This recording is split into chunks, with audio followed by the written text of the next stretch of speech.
장애, 비장애와 상관없이 누구나 즐길 수 있는 장벽 없는 영화 축제 제10회 서울 베리어프리 영화제 시네토크에 오신 여러분 환영합니다.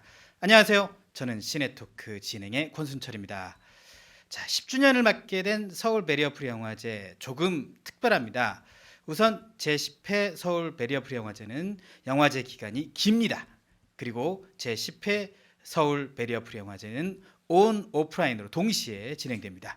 더불어 제10회 서울 베리어프리 영화제는 우리가 흔히 볼 수 없었던 단편 영화가 베리어프리 영화로 상영됩니다. 그동안 서울 베리어프리 영화제는 다양한 장편 영화, 다큐멘터리 영화, 애니메이션 영화 등의 이 영화들이 좀 상영이 많이 됐었는데 단편 영화가 상영된 적은 드물었는데요. 이번 서울 베리어프리 영화제에서는 작품성 높은 단편 영화 4편을 베리어프리 버전으로 만날 수 있게 됐습니다. 자, 이 단편 베리어프리 영화가 좀 더 특별한 건 자신의 영화를 베리어프리 영화로 좀 만들고 싶다는 뜻이 있는 연출자가 베리어프리 영화 제작 교육에 참여하고 베리어프리 영화 제작에 직접 참여했다는 건데요. 자, 그럼 자신의 영화를 좀 더 많은 사람들에게 전하기 위해 열정을 쏟은 단편 영화 연출자들을 만나서 왜 이 영화를 베리어프리 영화로 만나고 싶었는지 자세한 이야기 들어보겠습니다. 네 분의 감독님을 소개합니다. 먼저 공명선거를 만든 박현경 감독님부터 인사 전해주시죠. 네, 안녕하세요. 저는 공명선거를 연출한 박현경이라고 합니다. 네, 반갑습니다. 반갑습니다. 네, 안녕하세요. 저는 기대주 연출한 김성경이라고 합니다. 안녕하세요. 반갑습니다. 네, 저는 전부 치러 왔습니다를 연출한 장아람입니다. 네, 반갑습니다. 반갑습니다. 네, 안녕하세요. 판문점 에어컨 연출한 이태훈입니다. 반갑습니다. 네, 반갑습니다.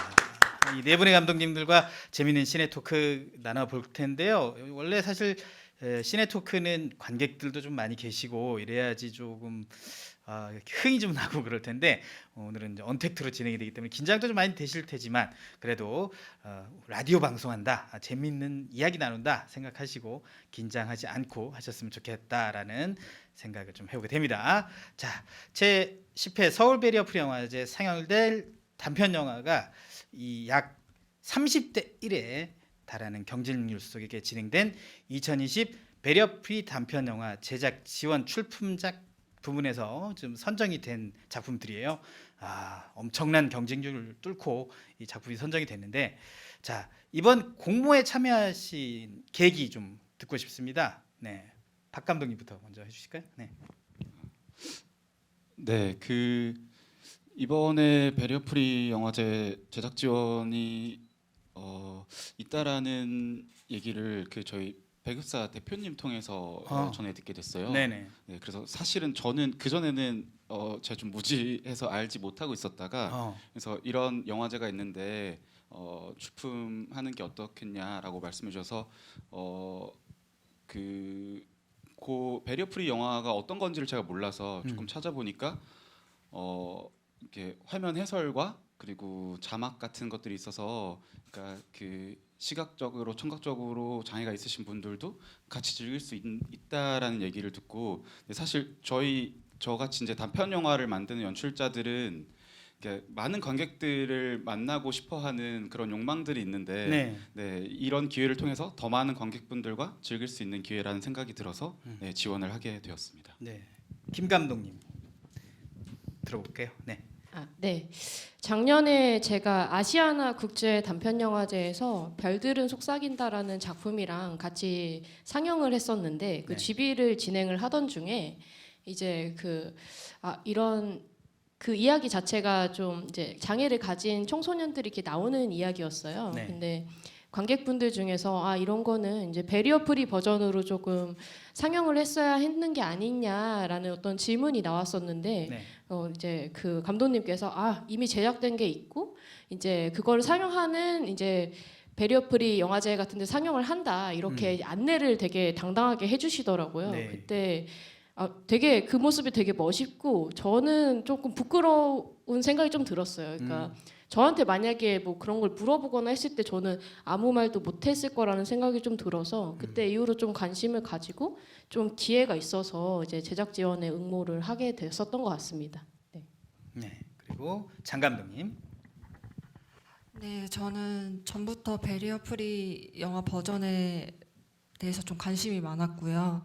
왜냐하면은 이게 장애인이랑 비장애인이 함께 볼 수 있다고 해서 그러면 제가 만나볼 수 있는 관객의 폭이 넓어질 수 있지 않을까 해가지고 그 점이 제일 좋았고, 그리고 비장애인들도 이 해설을 통해서 도움을 받아가지고 영화를 볼 수도 있거든요. 뭐 예를 들어 사람 이름을 좀 잘 못 외운다거나 좀 얼굴을 잘 인식하지 못할 때 이렇게 해설의 도움을 받아서 볼 수도 있기 때문에 베리어 프리 버전을 한번 만들어 보고 싶다라고만 생각을 했었어요. 근데 올해 때마침 위원회에서 이제 제작 지원을 해주신다고 해가지고 감사하게 지원하게 되었습니다. 그래요. 그리고 우리 이 감독님. 네, 저 같은 경우에도 사실 제 배급사에서 좀 상세하게 이 베리어 프리 영화제에 대한 안내 메일을 주셔가지고 좀 읽어보게 됐는데 사실 좀 한 방 먹은 느낌이 좀 있었던 게 이 제가 만든 영화가 사실은 베리어 프리라는 거랑 굉장히 맞닿아 있는 이야기를 하고 있었는데 제 그 자체에 좀 많이 무지했던 게 아닌가라고 생각을 해서 무조건 하고 싶다라고 생각을 해서 지원을 했고 운 좋게 여기까지 오게 되어가지고 네, 감사한 마음으로 있습니다. 그렇군요. 자, 이렇게 경쟁률이 상당히 높은 가운데 네 작품이 좀 선정이 돼서 저도 이제 다 잘 지켜봤는데 상당히 좋은 작품이다라는 걸 좀 느낄 수 있었습니다. 그래서 이 질문을 드리고 싶어요. 본인의 영화가 좀 베리어 프리 영화로 딱 나왔을 때 느낌이 어땠는지, 그리고 일반 영화와 차이점은 없었는지 이것도 좀 궁금하거든요. 이번엔 김 감독님부터. 순서를 좀 바꿔야 되거든요. 토론에 드신 순서를 바꿔요. 네. 네, 김상경 감독님부터. 네. 제 영화를 봤을 때 느낌 말씀하신 네, 그렇죠. 거죠? 네. 제 영화를 봤을 때 저는 일단은 조금 제가 이렇게 너무 많이 좀 이야기를 넣었나라는 생각을 하기는 했던 것 같아요. 맨 처음에 봤을 때는 일단은 이제 제 영화가 이렇게 막 대사가 엄청 많이 있는 영화도 아니고 이제 그 하나의 주인공 인물이 이제 그 변해가는 어떤 감정을 이렇게 나타내는 지점들이 이제 저는 영화의 제일 중요한 포인트라고 생각을 하고 찍었었기 때문에 네. 어쨌든 그게 좀 잘 전달이 됐으면 좋겠는 마음에 되게 그런 것들을 좀 많이 넣었던 것 같은데 그러니까 그래도 이제 진행을 하면서 조금 빼기도 빼고 조금 호흡을 주고 했는데 이게 어떻게 이제 이렇게 전달이 될지 저는 사실 그 반응이 제일 궁금해요. 보시는 분들이 그렇죠. 어떻게 느끼셨을지. 저는 좋았어요. 왜냐면 대사가 없는 가운데 저 사람이 어떤 내적 감정을 드러내고 있는지, 어떤 표정을 짓고 있는지, 어떤 행동을 하고 있는지를 전혀 그 영화가 화면 해설이 없다면 느낄 수 없었는데 그것이 말로 설명이 되면서 저 주인공이 어떤 느낌을 가지고 있구나를 알 수 있어서 상당히 좀 좋았어요. 예, 개인적으로 대사가 없으면 시각장애인들은 답답하거든요. 그 대사를 채워줄 만한 화면 해설이 또 명확하게 들어있다는 거는 단편 영화, 특히 또 대사가 없는 영화, 그런 영화를 볼 때 굉장히 좀 도움이 많이 되지 않았나 하는 좀 생각이 또 듭니다. 자, 그리고 우리 장 감독님이요. 저는 일반 상영 버전이랑 베리어 프리 버전이 전혀 다른 느낌이었거든요. 그러니까 같은 영화여도 컬러랑 흑백을 버전으로 이렇게 상영하는 것처럼 전혀 다른 느낌이었는데 베리어 프리 버전은 인물의 행동과 말이 조금 더 뚜렷하게 전달이 됐어요. 그래서 이 캐릭터를 이해하는데 도움이 많이 되는 버전이 아닌가라는 생각이 들었습니다. 그렇군요. 캐릭터 특히 이제 우리 전부 치러 왔습니다. 캐릭터별로 어떤 행동을 보이는지를 화면 해설이 없으면 이제 알 수가 없기 때문에 그 부분을 굉장히 좀 잘 채워준 것 같다라는 생각이 듭니다. 우리 판문점 에어컨의 이태원 감독님. 저 같은 경우에는 이제 캐스팅 했을 때 배우분들한테 한번 했던 얘기긴 한데 그 배우분들의 어떤 목소리나 외형적인 모습들이나 모든 것들이 약간 조금 굉장히 다른 악기들 같다고 생각을 했었어요.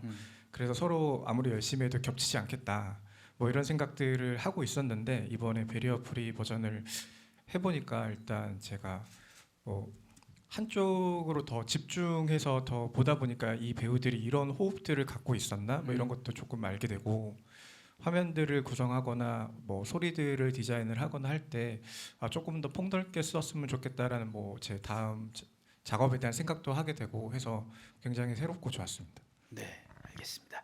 자, 공명선거의 박형근 감독님 본인의 배리어 프리 작품 본 소감 좀 말씀해 주십시오. 저는 이번에 배리어 프리 버전 제작하면서 제 영화에 대사가 이렇게 많았나라는 걸 아, 느끼게 된 계기가 된 것 같은데, 네네. 그러니까 아까 김성현 감독님께서는 이제 대사가 많이 없어서 조금 걱정이 되셨다라는 말씀해 주셨는데 저는 대사가 조금 많았었던 많죠. 네. 게 그리고 캐릭터들도 많이 등장하다 보니까 네. 그래서 저는 묘사가 조금 더 필요한 부분이 있는데 뭔가 대사들이 많아서 그런 것들이 못 들어가서 어떻게 전달이 될까라는 그런 어떻게 보셨을까라는 그런 생각이 좀 들었었던 것 같습니다. 오히려 사실 대사가 많은 영화는 좀 이 뭐라 그럴까 예측을 하면서 보는 재미가 있어요. 화면 해설이 없으면 예측을 하면서 보는 재미가 있긴 하지만 화면 해설이 좀 더해지면서 그 주인공의 여러 가지 좀 불안한 상황도 있었고 또 갑자기 확 집어던지는 상황도 있었고 그런 굴곡된 주인공의 삶을 굉장히 좀 잘 그려냈다. 화면 해설로도 잘 그려냈다 이런 생각을 좀 해봤습니다.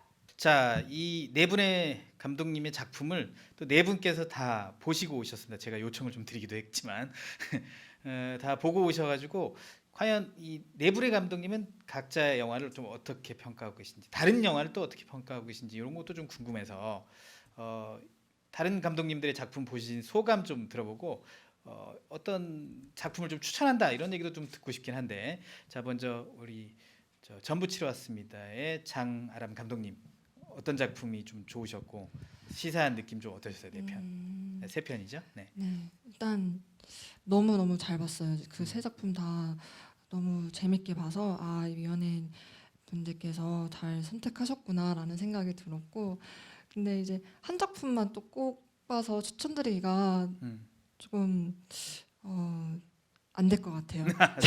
세 작품이 다 좋아가지고 안 될 것 같아요. 네. 그래서 한 작품씩 조금 소개를 드리자면 네. 일단 공명선거 같은 경우에는 전 계속 웃으면서 봤거든요. 그리고 느낌이 되게 귀여워요. 전 개인적으로 그래서 이렇게 계속해서 웃을 수 있는 영화였고, 네. 그리고 기대주 같은 경우에는 인물의 심리를 너무 잘 그려내고, 그리고 그 감독님이 그 주인공을 바라보는 시선이 되게 애정어렸기 때문에 네. 되게 마음이 따뜻한 영화였거든요. 네, 저는 진짜 눈물도 흘렸어요. 진짜로.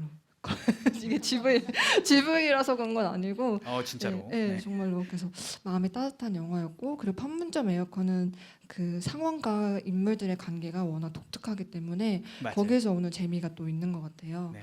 그래서 작품마다 이제 결이 너무 다르기 때문에 좀 다양한 재미를 추구 좀 하신다면 이제 새 작품을 다 보시는 게 좋지 않을까. 그래요. 네. 네, 그래요. 알겠습니다. 이태훈 감독님도 작품 어떻게 보셨는지요?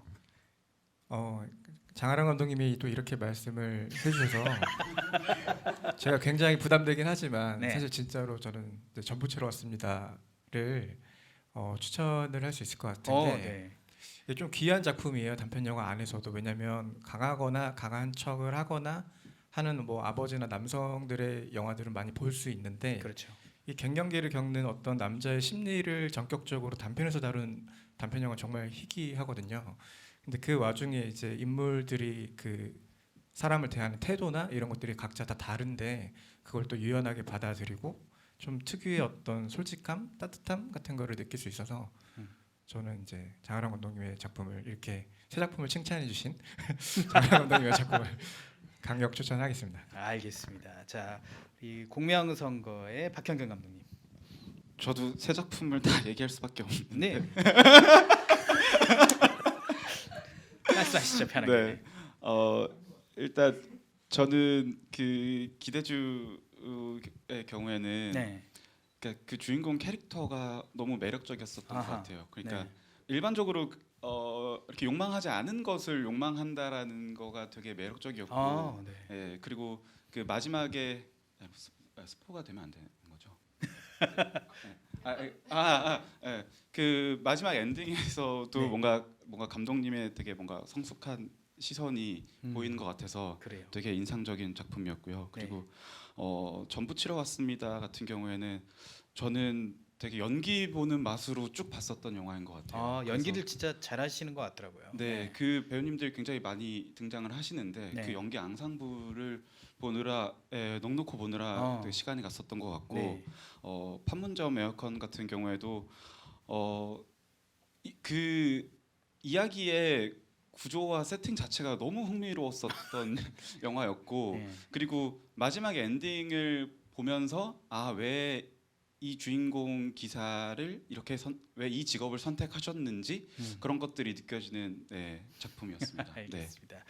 자, 이렇게 됐고 또 우리 김성경 감독님 어떤 작품 추천하시겠습니까? 너무 저는 하나만 고르겠습니다.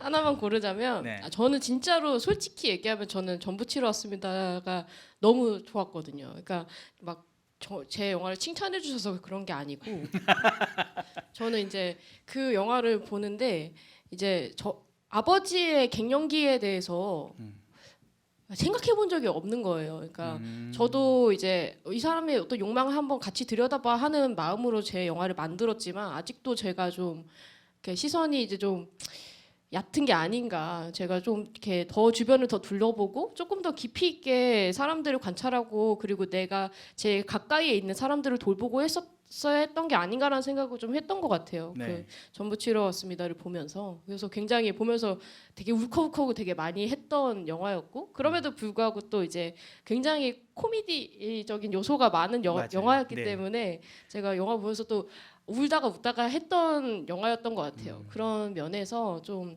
이제 추천을 하고 싶다라는 생각을 합니다. 네. 네. 감사합니다. 네.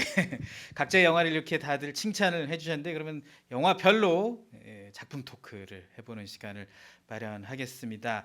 자, 먼저 공명선거 이야기를 해볼 텐데요. 공명선거의 주요 장면부터 보고 오겠습니다. 그 아저씨가 이번에 구의원 선거 나가는데 나 거기 선거운동원으로 스카웃됐거든. 그 아저씨 좀 이상하던데. 검은색 화면에 영화 제목이 뜬다. 공명선거. 1번 예선이 자료집을 살펴보는데 선거범죄 신고 포상금 지급 페이지에 살해 예시와 억대의 포상금 액수가 나와 있다. 예선은 그 모습을 예사롭지 않은 표정으로 지켜보다가 황급히 자리를 뜨는 사무장을 응시한다. 건물 옥상의 문이 열리고 예선이 밖을 빼꼼히 내다본다. 화단 근처에서 사무장이 젊은 남자에게 종이 가방을 건네받고 있다. 예선이 아래 계단참에 숨어 휴대전화로 사무장의 뒷모습을 찍는다. 예선은 사무장의 손에 들린 종이 가방을 주시한다. 문동초 47기 저 박충식 한평생 이 땅의 흙을 밟으며 살아왔습니다. 박충식이 종이 가방에서 꺼낸 흙더미를 허공에 날린다. 자, 공명선거 하이라이트 장면 보고 왔습니다. 자, 공명선거 어떤 작품인지 자세히 좀 소개를 좀 부탁드리겠어요? 네, 공명선거는 그 마트에서 잘린 주인공 예선이 네. 이제 일거리를 구하다가 네. 동네 구의원 후보의 선거 캠프에 들어가서 거기서 불법 선거를 포착해서 포상금을 타려고 들어가면서 벌어지는 이야기를 그리고 있습니다. 네, 사실 저는 상당히 좀 뭐 스포가 예상되긴 합니다만은 좀 마지막 장면에서 아이러니하다 뭐 그런 생각을 했거든요. 분명히 무언가 근데 의도는 사실 정확치 않지만 분명히 법을 좀 어기는 사람을 단죄하기 위한 그런 것들이 있었는데 뭔가 인정을 원하는 쪽을 바뀌는 부분에서 좀 아이러니한 생각이 있었는데 그 그림은 어떻게 의도하고 만드신 건지 좀 궁금하거든요. 이게 제가 이 선거운동원이라는 주인공으로 한 이야기를 만들려고 했을 때 네. 이런 그 좀 자료 조사 같은 것들을 해보니까 그런 그 선거운동원들의 수당에 대한 이야기들이 많이 나오더라고요. 아하. 네. 그런데 이제 그게 실제적으로 선거운동원들의 수당을 최저시급으로 맞춰주게 되면 법적으로 이제 그러니까 일정 금액 이상이 넘어가면 그게 법적으로 불법이 돼서 최저시급을 맞춰준다라고 하더라도 그게 법적으로 처벌을 받게 되어 있는 그런 조금 아이러니한 구조들이 있어서 고기 아련하군요. 네. 네. 그래서 거기에 조금 착안을 해서 이야기를 좀 풀어봤던 것 같습니다. 아 그렇군요. 자 다른 감독님들도 이제 공명성가 다들 보셨을 텐데 인상적인 장면 있으시면 좀 꼽아주시고 감독님께 질문도 좀 해주시고 그러셨으면 좋겠어요. 네. 어떤 분부터 하실까요? 우리 이태원 감독님부터 하실까요? 네. 저도 사실은 같은 질문을 한다면 아, 하고 싶었는데 네네. 지금 다른 질문은 네. 왜냐면 그 장면이 굉장히 이 영화의 하이라이트 맞습니다. 장면 같아서 네. 그랬는데 이제 저도 그걸 어떻게 시작했을까라는 계기도 사실 좀 저도 개인적으로 궁금했었고 네. 그리고 이제 아무래도 이건 스포는 아니지만 그 태권도복을 입고 나오시는 그 관장님의 어떤 패기가 이 영화를 거의 약간 전반부에 쭉 흘러가고 있는데 그 많은 어떤 태권도나 이런 어떤 설정들도 사실은 여러 맥락들을 보면서 고려를 하게 되잖아요. 그래서 이게 어떤 개인의 경험에서 그러니까 저도 이걸 어떻게 만들게 됐는지에 대한 그 출발점이 되게 사실 되게 궁금했었어요. 하이라이트 말고는. 영화를 출발하게 된 거는 버스 타고 가면서 이렇게 선거운동 기간에 제가 버스를 타고 가면서 여러 후보들이 이제 몇십 명의 이제 선거운동원들과 함께 유세를 하고 있는데 네. 그러니까 그런 생각이 드는 거예요. 아, 저 사람들이 과연 정말로 저 후보를 지지할까? 그럴 수 있죠. 네. 아니면 재밌지 않을까라는 네. 생각에서 출발했었던 이야기였고, 아. 그래서 또 저는 뭔가 또 이 구의원이라고 설정한 것도 뭔가 너무 규모가 커지는 것보다 이 동네 안에서 소소하게 이루어지면 재밌을 것 같다라는 그렇죠. 생각을 했었고, 그래서 어떤 캐릭터가 좋을까라고 했을 때 제가 어렸을 때 한 10년 정도 태권도장을 다녔었는데 그 이유 때문에 태권도. 네, 그래서 근데 그때 어떤 관장님들이 워낙 이게 사교성도 좋으시고, 아, 네네. 네, 그래서 실제 그런 복장으로 선거 유세를 하면 재밌겠다라고 생각을 해서 이야기를 만들었던 것 같습니다. 그래요. 도장에 다니는 아이들이 또 선거 운동을 돕는 그런 장면도 상당히 인상적이었어요. 자, 우리 장 감독님은 또 이 공명선거에서 인상 깊게 본 장면 있으세요? 그러니까 뭐 특정한 장면이라기보다는 전체적으로 뭐 싸우는 장면에서 또는 어수선한 장면에서 이렇게 문득문득 한 마디씩 이렇게 톡톡 던지는 대사들이 너무 웃겼던 것 같아요. 근데 그 중에서도 좀 인상 깊었던 장면은 주인공이 어떤 한 분과 스포가 될 것 같아요. 잠깐 좀 숨기면서 돌려서 얘기하자면 횡단보도가 있는 곳에서 이제 말다툼을 하는데 둘은 정말 심각하거든요. 근데 이렇게 지나가던 행인이 근데 몇 번이 기호 몇 번이에요? 그런 식으로 이렇게 쑥 지나가시고 그 모습 저거 계획된 건가 아니면 갑자기 찍힌 건가? 그러면 감독님 진짜 너무 좋으셨을 것 같은데. 그래서 그런 에피소드 좀 궁금했어요. 궁금한데요. 예. 박현경 감독님 어떻습니까? 저도 궁금했거든요. 기호 몇 번이에요? 이렇게 물어보는 장면이 진짜로 물어본 건지 아니면 연출된 건지. 예. 그러니까 저는 특히 진지한 상황에서 되게 가볍게 마무리하는 이야기들이 되게 매력적인 것 같은데 네. 그래서 제가 연출했다라고 말씀드리고 싶지만 아니군요. 그거는 사실 NG 컷이었고요. NG 컷이군요. 근데 저는 그 순간에 제가 모니터에서 그게 얼마나 보석 같은 순간인지 알았다면 제가 컷을 몇 초 늦게 했을 텐데 쑥 들어오셔서 제가 컷 했는데 나중에 편집본을 보니까 너무 웃긴 거예요. 그거 재밌더라고요, 진짜. 그래서 그게 제가 그 뒷 리액션을 조금 더 쓰고 싶었는데 네. 1프레임만 넘어가면 제 목소리가 들어가서 그래서 연출된 건 아니고요. 네, 되게 보석 같은 순간이라는 생각을 했습니다. 진짜 보석 같은 순간이었다. 네. 자, 그러면 감독님이 꼽는 이 영화의 명장면, 우리도 사실 명장면이다라고 꼽을 수 있지만 영화를 직접 만드신 분이 이 영화가 어떤 게 명장면인지 좀 꼽아주시는 것도 좀 의미가 있을 것 같아요. 그래서 박 감독님의 우리 공명선거 명장면을 좀 꼽아주십시오. 저는 이상하게 그 공원에서 네. 그 할아버지랑 이야기 나누는 아, 할아버지한테 그 저희 뽑아달라고 설득을 하지만 예, 예. 어, 기호 5번이라고 얘기하셨죠. 그 길게 이렇게 장황하게 설명했는데 네, 네. 할아버지는 전혀 다른 번호를 뽑겠다고 말씀하시는 네. 그 장면이 사실 제가 제일 좋아하는 장면. 왜 중에 그걸 제일 좋아하시나요? 한창 우리가 같은 얘기를 하고 있는 줄 알았는데 아, 그렇죠. 서로 다른 이야기를 하고 있었다라는 거를 아. 깨닫게 되는 그런 이야기들이 저는 되게 제가 좋아하고 그런 코미디를 조금 하고 싶었었던 것 같아요. 네. 맞습니다. 이게 왜냐면 사람들이 대화하다가도 나는 이런 얘기를 하는데 쟤는 다르게 듣고 있고 뭐 이런 상황이 많이 발생하는데 그거를 또 염두에 두고 장면을 설정을 하셨다. 그렇군요. 상당히 철학적입니다. 네. 알겠습니다. 자, 그 감독님의 영화를 화면 해설로 보는 사람들에게 자신의 전달하고 싶은 메시지를 전하기 위해서 화면 해설 내용을 수정하거나 추가한 게 있으시면 좀 말씀을 좀 해주실까요?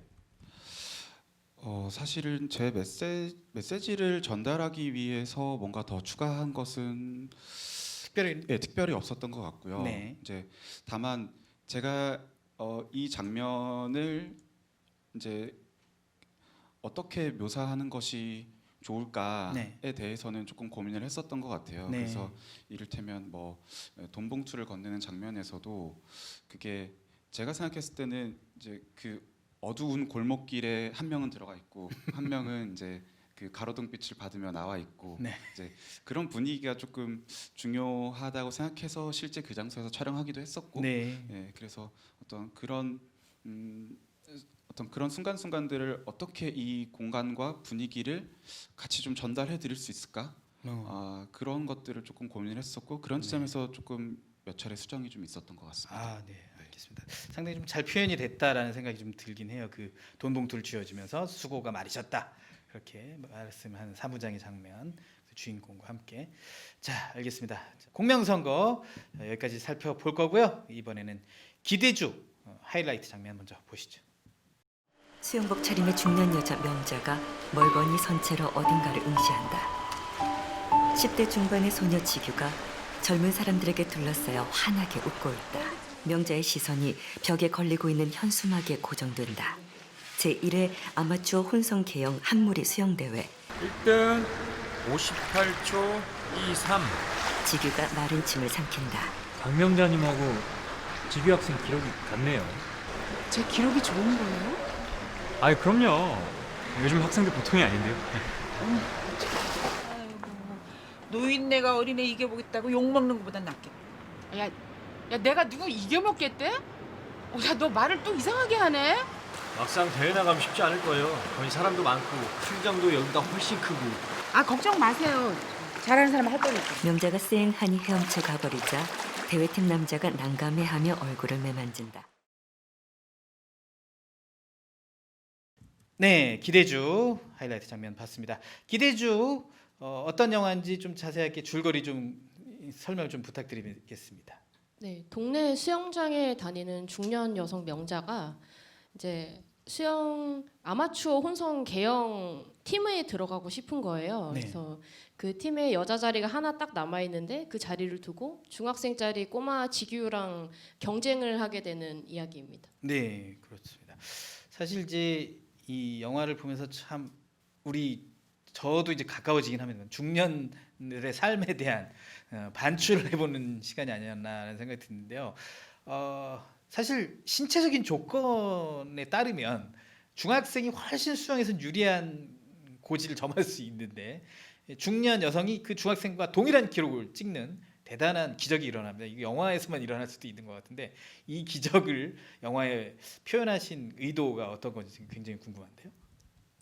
일단은 제가 이 이야기를 시작한 그 순간부터 이야기를 해야 될 것 같아요. 네네. 근데 제가 이 이야기를 시작하게 된 게 제가 중학교에서 고등학교 딱 넘어가는 그 시절에 새벽 수영반을 다녔었거든요. 근데 새벽 수영반을 다니는데 거기는 약간 그 메인 물이라고 해야 되나요? 그 공간을 지배하고 있는 사람들이 다 나이가 중장년 이상 노년대의 분들이시고 그리고 1레인이라고 진짜 잘하시고 진짜 오래 하신 분들 터줏대감들이 다니시는 레인이 있는데 거기 진짜 수영하는 게 정말 다르거든요. 네. 근데 거기 보면은 다 진짜 나이대가 엄청 높으세요. 정말 잘하시고 그 막 물장구 같은 것도 뭐 별로 없이 그냥 부축쭉 나가시는 분들이 정말 많은데 네. 그런 분들이랑 저는 이제 너무 제가 거기서는 되게 동떨어진 사람이었거든요. 아하. 그 너무 어리고 웬 애가 교복을 입고 왔다 갔다 하고 약간 이렇게 하니까 사람들이 좀 신기하게 봤었었는데 네. 그때의 어떤 기억 때문에 그분들이 정말 수영을 잘한다라는 게 제 머릿속에 좀 있었던 거죠. 아하. 그리고 그분들이 좀 그 안에서 서로 막 경쟁하고 그 안에서도 좀 잘하시는 분들이 조금 못하시는 분들한테 막 코치 막 이런 거 좀 해주시고 네. 그리고 뭐가 이 레인에서 뭐 저 레인으로 뭐 넌 실력이 되네 안 되네 뭐 이런 식으로 싸우는 것도 좀 있고 좀 그런 문화가 저는 너무 재미가 있어서 네. 그거를 좀 반영하려고 했던 것 같습니다. 영화에서. 그렇군요. 그걸 반영을 해서 50대의 한 여성이 우리 교복 입은 여학생과 함께 맞대결을 펼칠 수 있는 구도를 좀 만드셨는데 상당히 좀 이채로웠다라는 생각이 좀 들었어요. 나이가 들면 모든 기능이 떨어지기 마련인데 그것이 아니라 같이 동일하게 대결할 수 있다 이런 게 상당히 좋았던 것 같아요. 자, 그러면 다른 감독님의 이야기를 좀 들어보도록 하겠습니다. 우리 박향근 감독님 기대주 어떻게 보셨습니까? 아까도 한번 말씀드렸었던 것 같은데 이 이야기의 가장 큰 매력은 그 아마추어 대회 그 자리를 차지하려고 그 싸우는 근데 대결하는 대상이 한참 어린 꼬마 친구라는 게 되게 이야기가 매력적이었는데 그렇게 설정을 하게 됐던 그 계기가 있으셨는지 그게 좀 궁금했습니다. 일단은 이 이야기가 어쨌든 남들이 봤을 때는 좀 억지스러울 수도 있는 욕망을 관철시키는 여성에 대한 이야기를 하고 싶었던 게 제 1의 목적이었는데 네. 그러려면 좀 양보할 법도 하지 않나? 약간 이런 대상이어야 된다고 생각을 했고 가장 좀 대척점에 있는 이렇게 몸을 가진 사람이었으면 좋겠다는 생각을 해서 이제 지규라는 캐릭터는 이제 명자를 먼저 잡고 네. 나왔던 것 같아요. 네. 그렇군요. 자, 그리고 우리 장아람 감독님도 기대주 어떻게 보셨는지요? 그 영화에서 주인공이 이제 혼자 밥을 차려 먹는 장면이 있거든요. 아, 맞아요. 네. 거기에서 그 생선을 고르는 장면이 있었는데 빠른 거. 네, 저는 그거를 물어볼 줄 몰랐어요. 처음에 고민한 게 막상 먹어야 되는데 자꾸 내가 물속에 있는 내가 생각나서 못 먹나 싶었는데 빠른 거 달라고 해서 이건 보통이 아니다 이 생각이 들었고 그게 이제 크기를 이제 실제로 영화를 보시면 아시겠지만 사이즈가 커요. 어마어마하더라고요. 그 크기는 제가 가늠하지 못했네요. 화면에서. 네, 해설에서 이제 묘사가 되거든요. 되죠, 맞아요. 네. 되긴 돼요. 네. 그래서 시원시원하시다. 그래서 그 장면을 좀 저는 좋아했고요. 네.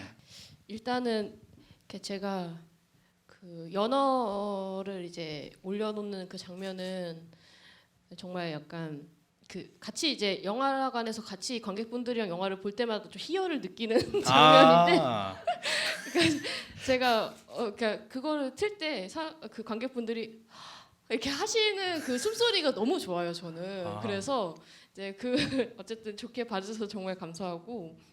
이태훈 감독님 이 영화 어떻게 보셨습니까? 저는 이제 이 감독님 개인적으로 이제 주인공이 명자 지규 맞나요? 그래서 그 명자와 지규의 감독님이 사실은 그 두 캐릭터를 굉장히 다 애정어린 이제 마음으로 이제 쓰다듬고 있지만 개인적으로 좀 더 각별히 어떤 애정을 쏟는 어떤 그런 지점이 있는지가 좀 궁금해지긴 하더라고요. 그래서 매우 궁금하네요. 네, 그래서 어떠셨는지. 이 두 캐릭터 중에 가장 그나마 조금 더 애정하는 캐릭터 어떤 캐릭터인가요? 명자인 것 같습니다. 네. 그러니까 뭐 둘 다 정말 제가 애정하는 캐릭터인데 저는 제가 그 사이에 있다고 생각을 했었던 것 같아요. 그러니까 지규는 과거의 저고, 그러니까 명자는 미래의 나다라는 생각을 가지고 캐릭터를 만들었었던 것 같은데 네네. 그렇기 때문에 명자는 제가 바라고 있는 미래의 모습들을 많이 담고 있는 캐릭터예요. 그러니까 그 사람이 사실은 뭐 되게 별거 아닌 그냥 평범한 사람인데 네. 아까 말씀해 주셨던 것처럼 스스로를 위해서 그렇게 잔치상을 차려먹을 줄도 알고 그러니까 내 욕망을 어디까지 이제 관철시키려고 하는 어떤 그런 투지나 열정 같은 것들이 있고 저는 늙어서도 꼭 그렇게 살고 싶다는 생각을 했었거든요. 그래서 이런 영화를 빨리빨리 이렇게 많이 만들어서 이제 이렇게 여러분들께 소개를 시켜드리면서 네. 이런 게 이상한 게 아니다. 네. 당연한 거다. 이런 그렇죠. 걸 좀 인식을 심어드리고 나중에 제가 나의 그 나이가 됐을 때는 자연스럽게 그렇게 이제 뭐 중학생짜리 여자애도 이겨보고 하면서 살 수 있을 거라는 어떤 그런 작은 희망을 가지고 영화를 만들었기 때문에 네, 아무래도 주인공이고 제가 조금 더 애정을 쏟았던 게 아닌가라는 생각을 해요. 하지만 지규도 굉장히 성숙하죠. 특히 마지막 장면에서는 명자보다도 더 성숙한 어쩌면 모습을 네, 맞습니다. 저는 보여줬다고 생각을 하고 예. 네, 그렇게 어우러지면서 세대가 같이 살아갈 수 있다면 참 좋지 않을까라는 생각을 합니다. 네. 네, 저는 시네토크 여러 번 해보는데 영화엔 삶이 녹여져 있어서 너무 좋다라는 생각을 좀 계속 하게 되고 있습니다. 자, 그러면 우리 김선경 감독님이 꼽는 자신의 영화의 명장면 어떤 장면 꼽으시겠습니까? 제 영화의 명장면은 어렵지만 네. 저는 그 둘이 이 라카룸에 같이 앉아 있는 장면이라고 생각을 합니다. 네, 맞습니다. 그거 예. 그러니까 사실은 뭐 정말 뻔하지만 클라이막스이기도 하고 그 장면이 네. 그 장면 함께 말없이 앞을 둘이 바라보고 있지만 말하지 않아도 그 두 사람이 어떤 생각을 하는지가 되게 공유되고 있는 장면이라고 저는 생각을 해서 네. 저는 그 장면을 이제 마침내 통했다라는 그런 느낌을 조금 주고 싶어서 좀 평행으로 배치를 했던 것 같아요. 그래서 그 장면을 저는 가장 좋아합니다. 사실 그 장면이 화면 해설이 없으면 시각장애인들은 볼 수 없습니다. 근데 그 장면이 화면 해설로 꽉 채워지면서 이 두 사람이 어떤 감정을 가지고 있는지를 알 수 있어서 너무 좋았습니다. 자, 이 화면 해설 관련해서 좀 신경 쓴 부분 있으신가요? 일단은 화면 해설에 제가 제일 신경을 썼던 거는 네. 일단은 저는 일단 거의 그러니까 물론 여러 명이 나오긴 하지만 원톱 주인공이고 네. 그 사람이 어떤 행동을 하고 어떤 변화를 겪고 이런 것들이 좀 이렇게 너무 직설적이지는 않게 또 하지만 이제 느껴지기는 하게 이제 표현을 해야 된다는 생각을 제일 많이 했던 것 같아요.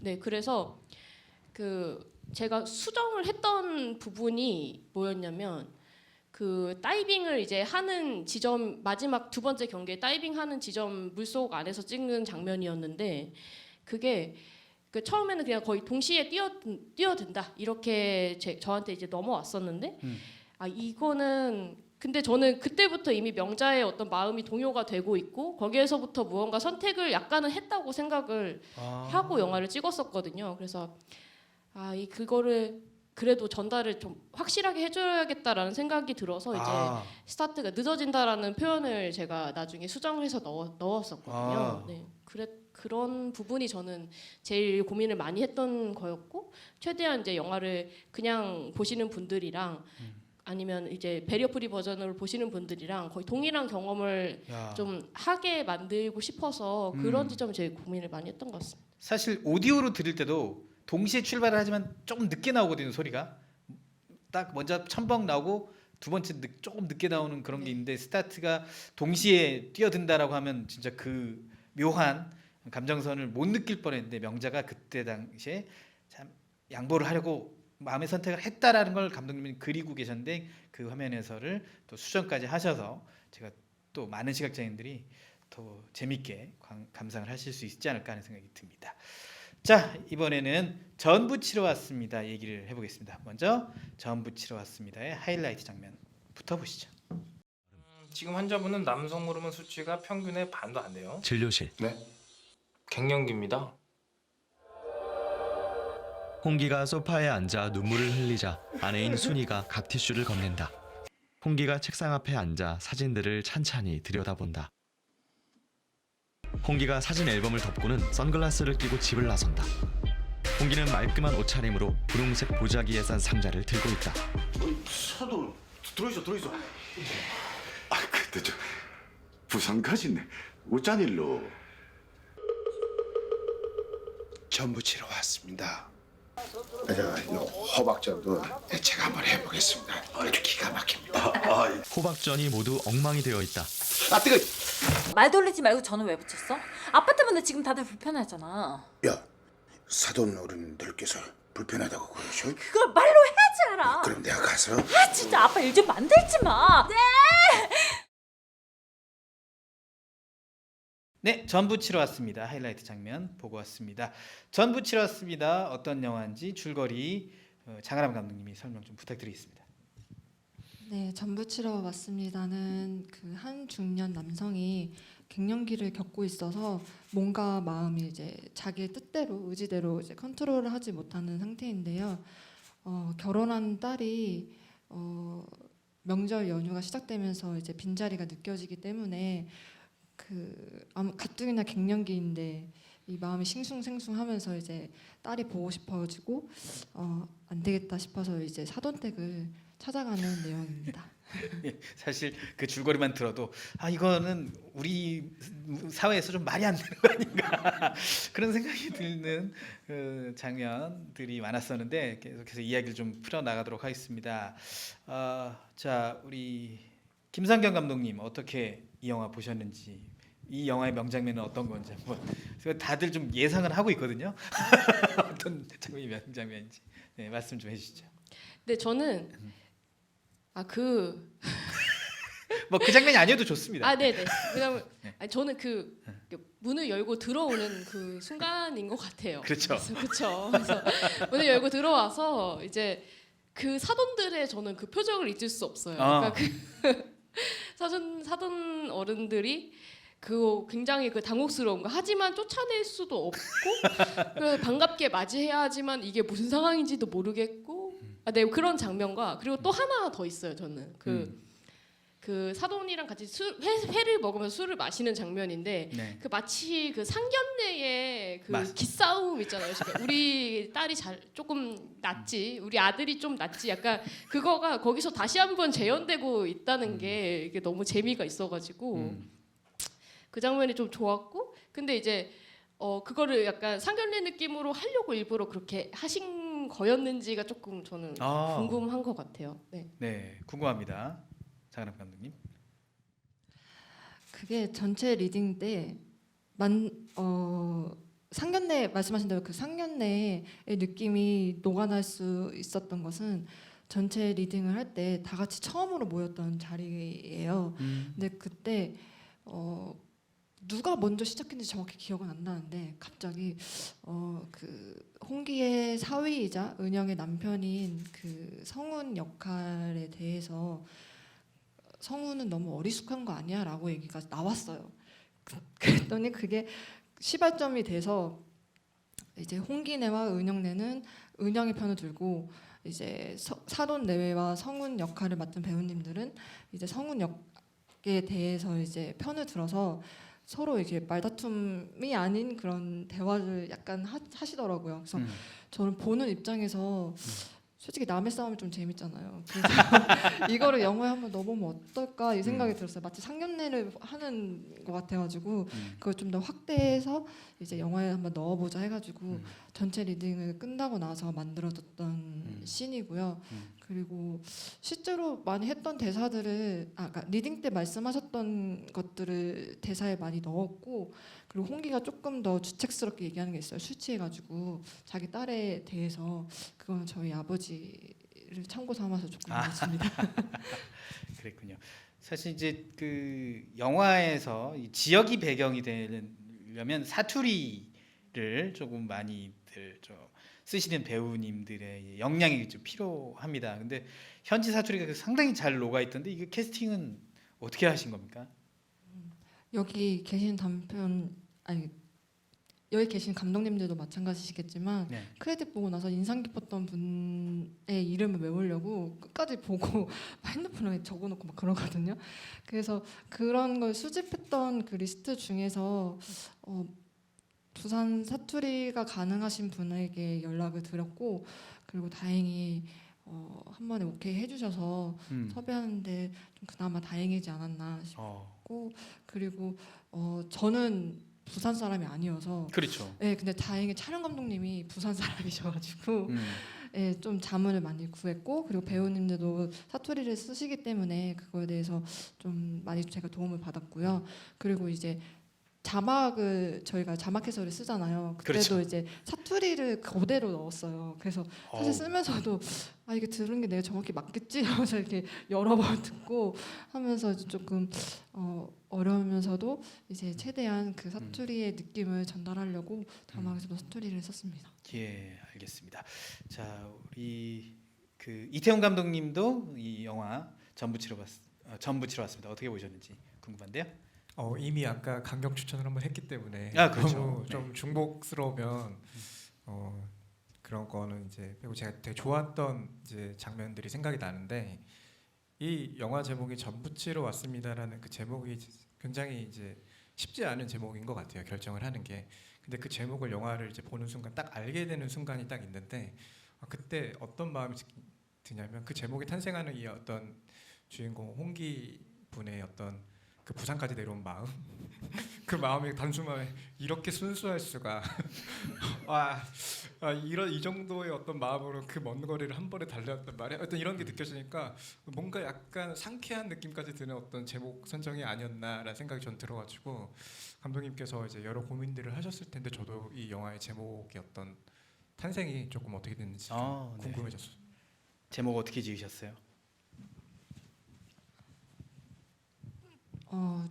제가 학교를 영화 전공을 했었어가지고 학교를 다니면서 단편을 좀 몇 번 찍었었는데 그때마다 제목을 잘 못 정했어요. 그러니까 너무 어려워가지고 상영 직전까지 고민해서 막 전날에 찍고 막 이랬었는데, 처음으로 유일하게 제목부터 정했던 영화인데, 이거를 영화를 만들게 된 계기 자체가 저희 아버지가 저랑 몇 해 전 추석 때 이제 같이 호박전을 굽다가 전을 부치다가 갑자기 화를 내시더라고요. 이제 왜? 아빠가 갱년기를 겪고 계셔서 때마침 그때 힘들어서 그러셨는지 모르겠지만, 제가 결혼을 하지도 않았는데 있지도 않은 시댁이 만약에 시집살이로 이렇게 명절 때 고생을 시키게 되면 내가 전부치러 갈 거야. 맥주 한 잔 마시고 가지 뭐 이렇게 얘기를 하시는 거예요.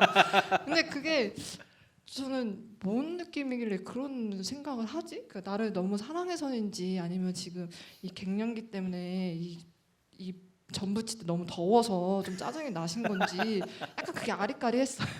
그래서 이거를 영화로 만들어야겠다 한번 그냥 그 생각에, 근데 아빠가 그때 전부치러 왔다고 얘기할래 이렇게 얘기하셨던 걸 기억이 나서 그러면 그냥 그대로 쓰자 이렇게 그랬던 것 같아요. 다행히 이번 작품은 좀 수월하게 제목을 지었던 것 같습니다. 야, 역시 영화는 삶에 녹아 있는 게 맞아요. 와, 근데 사실 이게 사돈댁에 가서 전부 치러 왔습니다 하기가 쉽지 않은데 이런 모티브가 있었다는 게 대단합니다. 그래요. 그러면 우리 박현경 감독님은 또 이 영화 어떻게 보셨는지 궁금합니다. 저도 그 장면을 꼽자면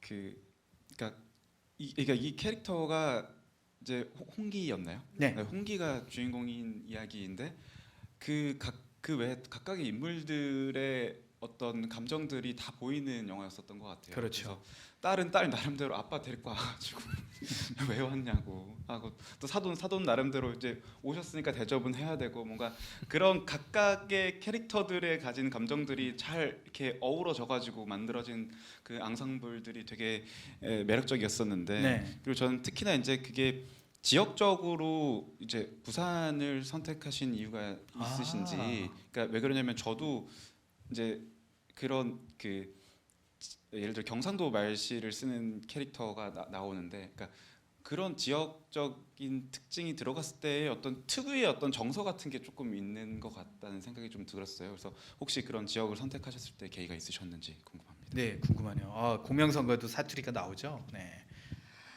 일단 부산으로 설정했던 이유는 육지로 갈 수 있는 거리 중에서 좀 최대한 서울에서 멀 곳이었으면 좋겠다라고 생각을 했어요. 그래서 뭐 제주도 타고 비행기 타고 제주도까지 가는 거는 좀 말도 안 되고 해서 그나마 좀 먼 곳이 어디 있을까라고 했을 때 그리고 또 대표 도시였으면 좋겠다. 서울, 부산 이렇게 설정을 했었고 그리고 사투리 같은 경우에는 아무래도 인물이 많이 나오니까 좀 특색을 줬으면 좋겠는데 부산 사투리 하면은 이 서울 말보다 리듬이 되게 억양이 강하고 그렇죠. 네, 단어도 좀 선택하는 게 다르고 하니까 그게 조금 매력적인 것 같았어요. 왜 영국 영어 나오는 드라마 보면은 되게 매력적이잖아요. 노래 부르는 것 같고. 그래서 네. 저한테는 진짜 부산 사투리가 그랬거든요. 너무 익숙하지 않아서.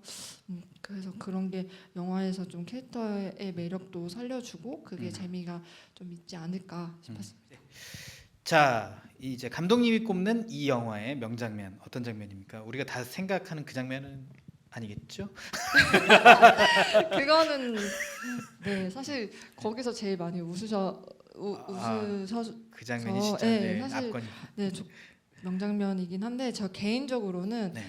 둘이 그 해운대 바다에서 사진을 아. 찍으려고 둘이서 막 그냥 사진 좀 평범하게 찍으면 되는데 괜히 거기서 좀 애쓰거든요. 좀 둘이서 막 좀 어떻게 해보라고 막 서로에게 핀잔을 주면서 자기 얼굴이 좀 나와야 된다. 찍으려고 이렇게 애를 쓰는데 그게 영화에서 나오는 그 둘의 관계와 또 장르가 코미디다 보니까 좀 웃음이 나올 수 있는 장면이어서 그 이 영화 전체적인 영화를 함축하고 있는 씬이라고 생각이 들어서 개인적으로는 좋아하는 장면이에요. 그래서 보시는 분들도 좋아해 주셨으면 좋겠습니다. 네.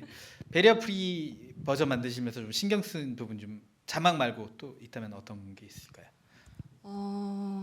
일단은 가뜩이나 등장인물도 많은데 의외로 소품이 2번씩 나오고 또는 같은 장소가 여러 번 나와서 이게 헷갈리면 안 되겠다. 그러면 스토리를 이해하지 못하겠다라는 생각이 들어서 네. 그 해설할 때 명칭을 좀 통일했어요. 이제 작가님이랑 이제 보내주신 거 봤을 때 이거 앞에서는 뭐 사돈댁 이랬으면 뒤에도 사돈댁으로 해달라 뭐 이런 식으로 좀 그런 명칭을 통일하는 거에 좀 포커스를 맞췄고 그리고 장소가 같은 장소에서도 인물들이 좀 멀찍이 떨어져 있거나 이동을 해서 이제 서로 이렇게 나눠져 있거든요. 네. 섹션이. 근데 그거에 대한 설명이 꼭 필요하다고 생각했어요. 왜냐하면 같이 이렇게 바로 대면하고 있는 상황에서 일어나는 일이면 이건 정말 정신 나간 사람들인 것 같다는 생각이 들었거든요.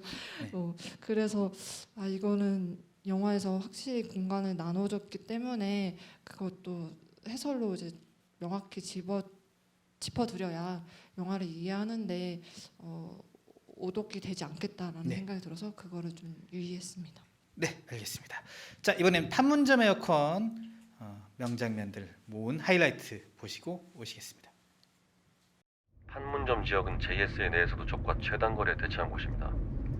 고지해드린 안내사항대로 각별한 주의 부탁드립니다. 예. 걱정하지 마십시오. 땡볕 아래 서 있는 남북한 군인들의 얼굴에 땀이 흘러내린다. 지금 이 순간에도 북한군이 감시하고 있기 때문에 절대로 북측을 향해 손짓하시면 안 됩니다. 아시겠습니까? 예. 부중대장이 매서운 눈초리로 철안을 쏘아본다. 시래기는 어딨죠? 시래기요? 회담장 밖에 에어컨 실외기가 놓여 있고 그 옆에는 북한군 2명이 서 있다. 이게 뭔? 저희는 군인이라 나갈 수 없습니다. 납치 위험이 있으니 꼭 착용하셔야 합니다. 북한군 2명이 다가와 먼 발치에서 철안의 뒷모습을 응시한다. 녹이 많이 쓸었대요. 부중대장이 멈칫한다. 철안이 발짝 얼어붙어 있는데 북한 간부가 뒷짐을 진 채 철안의 곁으로 다가선다. 네, 판문점 에어컨 하이라이트 영상 보고 왔습니다. 판문점 에어컨 어떤 작품인지 이태원 감독님에게 들어보겠습니다. 네, 그 판문점 에어컨은 판문점의 에어컨이 고장나서 고치러 온 이제 수리기사의 이야기인데 이제 고장난 에어컨 실외기가 북한 측에 있다라는 걸 알게 되면서 벌어지는 이야기이고 그 뭔가 한여름 땡볕처럼 이제 남북이 대립하고 교차하는 판문점이라는 이곳을 통해서 바람 한번 일으키는 게 뭐가 이렇게 어렵나라고 하면서 묻는 블랙 코미디입니다. 아, 네. 상당히 우리가 그랬죠. 그런 삶을 살아왔죠. 한 2년 정도 동안 남북 간의 관계가 좋아졌다 나빠졌다 좋아졌다 나빠졌다. 그 영화가 그렇게 좀 그려진 게 아닌가 그런 생각도 좀 드는데요. 좀 염두에 두고 만드신 건가요? 남북의 뭐 회담도 뭐 자유롭게 벌어졌다가 또 저쪽으로 다시 뭐 굉장히 경색됐다가 다시 좋아졌다가 경색됐다가 이런 장면이 좀 영화에 녹아 있거든요. 어떻게 좀 제작 의도 어떻게 되십니까? 제가 이제 이 각본을 같이 쓴 양광훈 작가님이랑 사진 한 장을 보게 되었는데 실제 삼성 에어컨 실외기가 북한 측에 놓여 있거든요.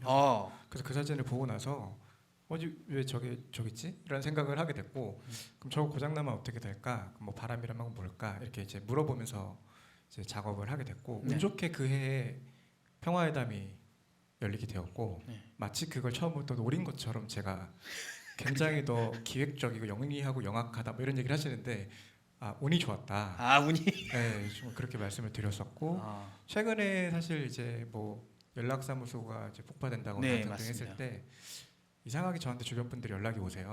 그래서 그 예측하신 건가요? 예견? 아마 이 이야기가 중립적이라서 그렇게 관심을 가져주신 것 같은데 저는 뭐 남북 관련된 뭐 어떤 곳에 발을 담고 있지는 않고요. 그래서 그런 관련된 연락을 주셔서 저도 좀 얼떨떨하게 이쪽 저쪽 어떤 좋거나 나쁘거나 했을 때 조금 영향을 있게 봐주신 게 아닌가 싶은 생각이 듭니다. 근데 상당히 묘하게 연결되긴 하네요. 네, 계속 이야기를 풀어나가면서 또 영화 관련 토크를 나눠보도록 하겠습니다. 박현경 감독님 판문점 에어컨 어떻게 보셨습니까? 네, 저는 이 영화가 되게 땀 흘리는 모습들을 굉장히 인상 깊게 보여주는데 초반부터 해서 그러다 보니까 이제 나중에 그런 뭐라고 할까요? 판타지 씬이라 해야 될까요? 그런 장면이라던가 아니면 마지막에 바람이 불어가는 그런 장면들 그런 것들이 참 절묘하게 잘 묘사가 된 것 같다라는 생각이 들어서 너무 재밌었고 그리고 제가 특히 재밌었던 씬은 그 실외기를 뚜껑을 열었는데 이제 북한 간부가 프로펠러에 있는 메이드 인 US를 보고 미국 사람들이 미국 사람들 이제 막 이렇게 욕을 하는데 알고 보니까 그 뒤에 모터인가요? 그거는 또 차이나고 그런 또 깨알 재미들이 있어가지고 너무 재밌게 봤었는데 저는 질문드리고 싶은 건 이 상황 자체가 너무나 독특한 기발한 상황이다 보니까 어디까지가 실제 벌어질 수 있는 일이고 어디까지는 약간 좀 각색이 된 뭔가 그런 지점들이 좀 궁금했었습니다. 제가 자료 조사를 해보니까 실제로 상시로 365일 거기서 이제 거주를 하고 계시는 군무원 3분이 계시다고 알고 있고요. 그래서 수리기사가 가는 것 자체가 사실은 있을 수 없는 일입니다. 근데 이제 거기서 북한으로 넘어갔을 때 일종의 몇몇 소품들이 등장하고 뭐 어떤 말들이 등장하는데 그건 사실이고요. 네, 그 사실을 기반하는 건데 예를 들면 평화회담을 했을 때 판문점을 다 3단장을 했었거든요. 근데 그 3단장 했을 때 이제 실제로 밧줄을 맸었다 뭐 이런 얘기들도 좀 듣고 했었어가지고 그런 자료 조사를 기반으로 해서 간거 설정 자체는 아니지만 그 안에서 벌어지는 상황 자체는 이제 그게 같다고 했을 때 벌어질 수 있는 상황이라고 좀 여겨지는 부분들이 꽤 있습니다. 갑자기 궁금해지는 건 그 에어컨은 그럼 실외기를 누가 고칠까 이런 것도 굉장히 궁금해지긴 하는군요. 네, 알아봐야 될 것 같습니다. 자, 그래요. 이번에는 김선경 감독님 판문점 에어컨 어떻게 보셨습니까? 일단 너무 재미가 있는 경쾌한 이야기이기도 하고 제가 좀 제일 재미가 있었던 거는 이제 이 상황도 자체가 재미가 있지만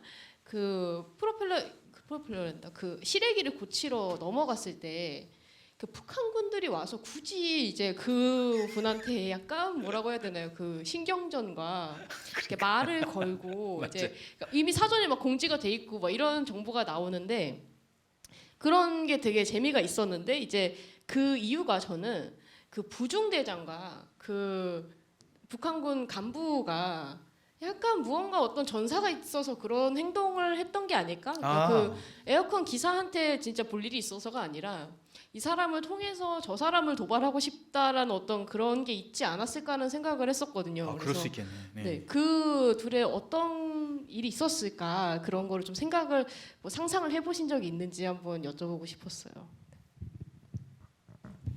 네, 그런 상상을 사실 먼저 했었고요. 아, 네. 네, 했었는데 이제 판문점이 과거와 다르게 이제 어떤 뭐 도끼나무 사건이나 이런 것들이 벌어지고 나서 지금처럼 이제 관광객들이 방문할 때만 이제 보초를 서거나 이런 상황들이 이제 나오게 됐는데 그 전에 거기서 누가 근무하는지 이름인지 뭔지 이런 걸 다 알고 있대요. 서로의 얼굴, 이름 뭐 이런 것들을 다 알고 있다는 상태를 많이 들었다 보니까 그걸 이제 그대로 반영을 했던 거고 네. 거기서 더 나아가서 이제 어떤 이 상황으로 인해서 가까이 직면을 하긴 하지만 그 시래기가 사실 함부로 건들 수 있는 것도 아니거든요. 그렇죠. 그래서 이제 그거를 맡은 게 제가 이제 얼핏 지나가는 게 북한 간부라고 하지만 그 북한 군인이 공병중대장이라는 단어를 써요.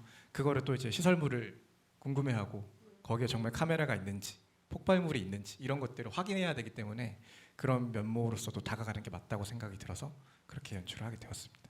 예. 자, 이태훈 감독님이 꼽는 명장면, 판문점 에어컨의 명장면 어떤 장면인지 좀 꼽아주시죠. 이게 명장면이라는 단어가 저도 좀 부담스럽긴 하지만 부담스럽긴 하죠. 네.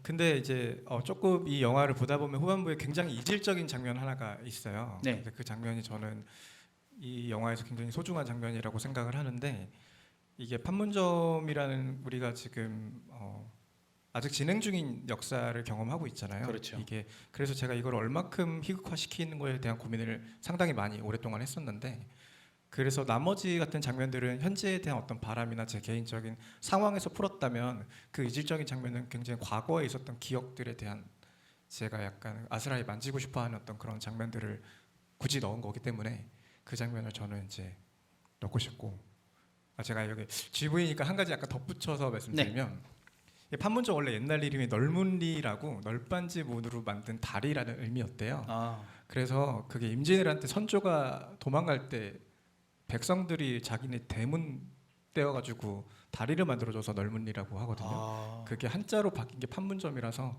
그 장면의 어떤 물과 어떤 다리와 이런 어떤 이미지들이 이 영화 전체에서 거기서도 좀 유의미하게 좀 맥락이 닿아 있다고 생각을 합니다. 네, 베리어 프리 버전을 만드시면서 조금 유념했던 것들, 좀 신경을 쓰셨던 부분들 좀 설명을 해주세요. 저는 굉장히 특징적인 단어 하나가 좀 떠오르는데 네. 이 영화가 이제 포승출이라는 단어였어요. 그렇죠. 이게 시나리오상이나 실제 보시는 분들은 그냥 밧줄이라고 인식을 하세요.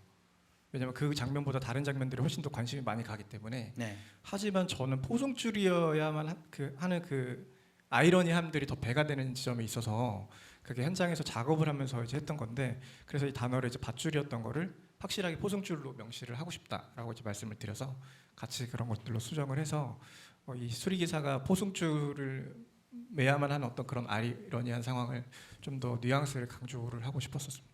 고맙습니다. 자, 영화제 일정은요. 베리어 프리 영화위원회 영화제 홈페이지를 통해서 만나실 수 있으니까 영화제 일정 꼭 챙기시고 이 네 편의 단편 영화 모두 즐겨주셨으면 좋겠습니다. 자, 마지막으로 오늘 시네 토크 어떠셨는지 궁금하네요. 이태훈 감독님. 네. 너무 이게 신기한 것 같아요. 이렇게 지금 이런 자리에 갖고 이렇게 영화를 소개해드리고 말씀드리고 그리고 사실 GV라고 하는 이런 시간이 굉장히 귀한데 어쩌면 더 깊숙하게 얘기를 할 수 있었던 것 같아서 되게 저한테 좋은 경험이 된 것 같고 저도 이걸 계기로 다른 이제 베리어 프리 영화들을 더 많이 챙겨볼 수 있는 계기를 삼고 앞으로 더 염두에서 많이 홍보하겠습니다. 네, 장하람 감독님. 요즘 코로나 때문에 일상에 대한 소중함을 많이 느끼고 있는데요. 영화 보는 것도 쉽지 않으실 수 있는데 영화관 가서 그 끝나고 나서 GV 하는 게 되게 저는 소중했거든요. 관객분들 만나는 게 직접. 근데 아쉽지만 그래도 이렇게 영상으로라도 찾아뵐 수 있어서 너무너무 감사드리고 그리고 저도 한 관객으로서 이렇게 다른 새 작품들의 감독님들과 얘기할 수 있어서 너무 좋았습니다. 네, 우리 김선경 감독님. 네, 일단은 제가 이 나머지 세 분의 감독님들의 영화를 베리어 프리 이제 제작을 하면서가 아니라 그 전에도 봤었던 영화들이었고 제가 되게 좋아하고 기억에 남아 있었던 영화들이랑 함께 일단은 선정이 됐다라는 것에서 제가 너무 일단 뿌듯했었고요. 예. 그리고 이제 시네토크 약간 이런 식으로 이제 서로가 서로에게 질문을 하고 이제 이렇게 진행을 해본 적은 한 번도 없었어가지고 굉장히 새로웠고 이제 감독님들도 근데 막 엄청 뭐 다른 질문을 하실까 좀 고민을 좀 걱정을 좀 했었는데 아, 뭐 그런 건 아니구나. 기우였다. 네. 그래서 다 너무 즐거웠고 이제 저도 이제 좋아하는 감독님들께 궁금했던 거를 물어볼 수 있는 시간이었어가지고 네 좋았습니다. 네. 그리고 박현경 감독님. 네, 저도 베리어 프리 버전을 제작을 하고 그리고 오늘 이렇게 다른 감독님들 작품도 보고 이야기 나눌 수 있는 시간이어서 너무 소중했고요. 그리고 앞으로 이런 베리어 프리 영화들이 많이 만들어져서 많은 관객분들과 함께 할 수 있는 영화들이 더 많은 환경이 되었으면 좋겠다는 생각이 들었습니다. 네, 너무 즐거웠습니다. 고맙습니다. 예, 고맙습니다. 영상은 귀로, 소리는 눈으로 볼 수 있게 하는 건 말처럼 쉬운 일이 아닙니다. 그 어려운 일에 동참하신 멋진 네 분의 감독님과 함께 이야기를 나누게 돼서 너무 기쁩니다. 자, 박현경, 김선경, 장아람, 이태훈 감독님의 멋진 영화를 꾸준히 베리어 프리 영화로 볼 수 있었으면 좋겠다는 바람 감독님들께 좀 전하면서요. 시네토크 마무리하겠습니다. 끝까지 함께해 주신 여러분 고맙습니다.